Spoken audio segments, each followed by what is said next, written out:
네, 안녕하세요. 배달대행의 모든 것입니다. 자, 오늘은 이 배달대행을 운영하시면서 우리 사장님들께서 이 세금 관련된 부분이 또 당연히 중요하잖아요. 그래서 우리 배달대행 관련된 그 세금만 말씀을 간단하게 좀 설명을 드리려고 합니다.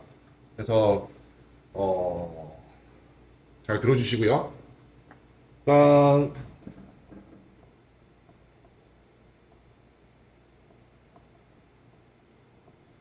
이 배달대행 세금 첫 시간인데 처음에 이제 부가세를 진행을 하겠습니다. 부가세. 이거는 원래 이제 부가가치세라고 하죠. 부가가치세.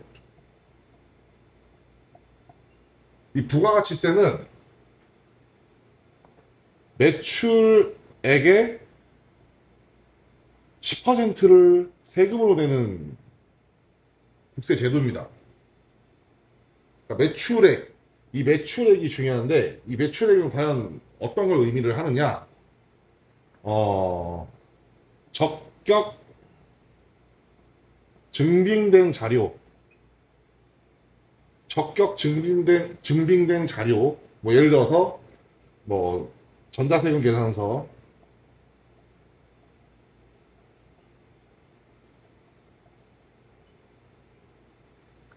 아니면은 이제 그 영수증,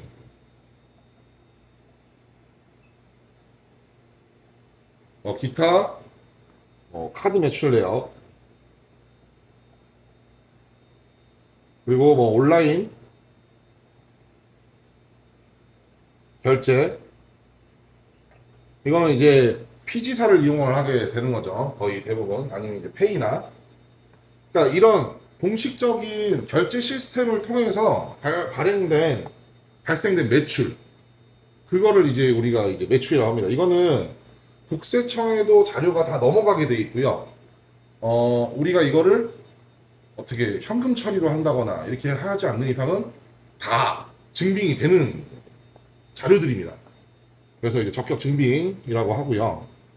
이 적격 증빙 자료로 매출액이 예를 들어서 1년에 1,000만 원이 매출이 잡혔다. 아니 뭐 1년이 아니더라. 뭐 매달 아니면 한 달, 뭐 하루 1,000만 원이 만약에 잡혔다. 그러면은 100만 원이 요게 이제 부가세인 거예요. 부가세로 세금을 내셔야 되는 거예요. 매출액이 1,000만 원 잡히면은 100만 원 세금을 낸다. 무조건 그냥 10%를 낸다.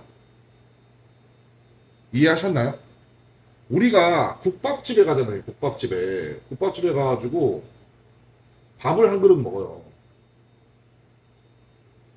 이 밥을 한 그릇 먹으면 예를 들어서 국밥집에 요즘에 국밥 가격이 좀 올라서 이제 한 그릇당 이제 한 10,000원 정도 하잖아요. 이거는 이제 우리가 카드 결제를 합니다. 그러면은 우리 카드 영수증에 보면은 맨 밑에 해가지고 뭐 결제 금액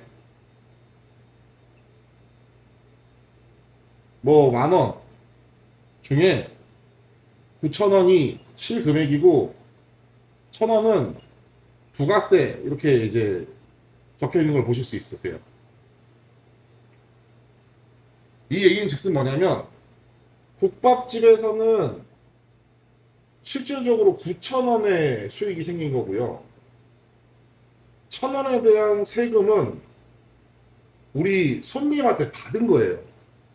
그러니까 결과적으로 소비한 손님이 10,000원짜리 음식을 먹으면 1,000원을 세금을 국세에다가 낸 겁니다.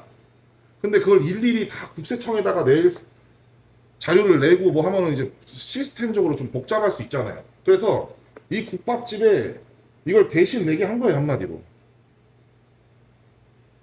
그 국밥집이 이거를 1,000원을 10% 부가세를 가지고 있다가 부가가치세 신고 때 세금으로 내는 겁니다. 그러니까 이 부가세는 절대 사용을 안 하시는 게 맞죠.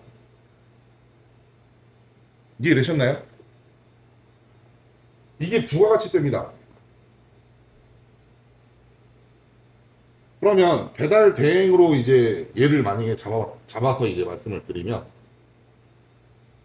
우리가 배달 대행 그 요금을 측정할 때 보통 기본적으로 이제 월 회비와 월 관리비 맞아? 관리비 그거랑 기본 배달료 이렇게 측정을 하는데 월 회비 10만 원이라고 가정을 해볼게요. 한 달에 기본 배달료 그냥 4천 원으로 계산해 보겠습니다. 한 콜당. 네. 그럼 이거는 VAT 포함인가요? 아니면 별도인가요? 그거는 배달대행 운영하시는 사장님들 마음이십니다.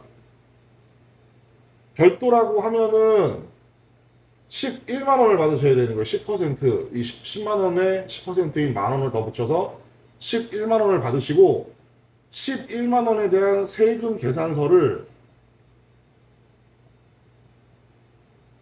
요거를 그 해당 음식점이 만약에 A라고 가정을 하면 이 A라는 음식점에 11만 원으로 끊어 주셔야 돼요. 10만 원 아니에요. 11만 원으로 세금 계산서 끊어 주셔야 돼요.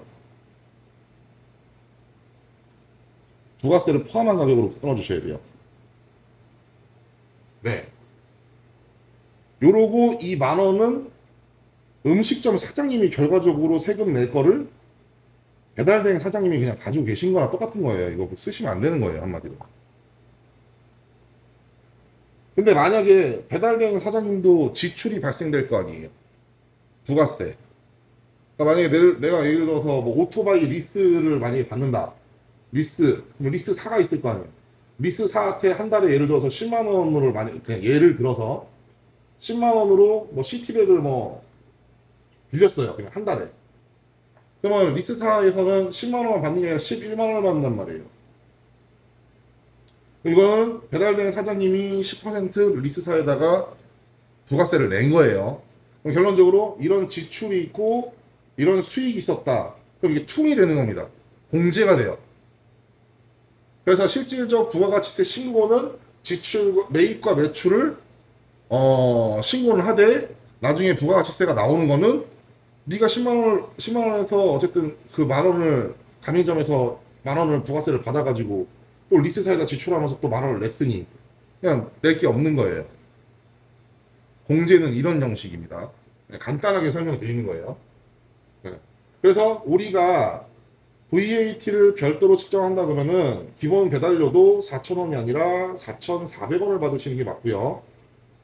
400원을 별도로 10%를 받아야 되는 거고 이 400원은 사용하시면 안 된다. 나중에 다 내셔야 되니까요. 공제를 받고 부가세를 내시겠지만 어쨌든 이렇게 내시게 되는 겁니다. 네, 요게 배달대행 세금 중에 매년 1월 그리고 7월 요 딱 두 달에 신고를 하는 부가가치세입니다. 네, 일단 부가가치세까지만 오늘 영상 만들 거고요. 제가 세금 전문가는 아니에요. 근데 일단 오랫동안 이 부가세나 이런 부분에 있어서는 정리를 해와서 어느 정도 알고 있는 부분인 거고요.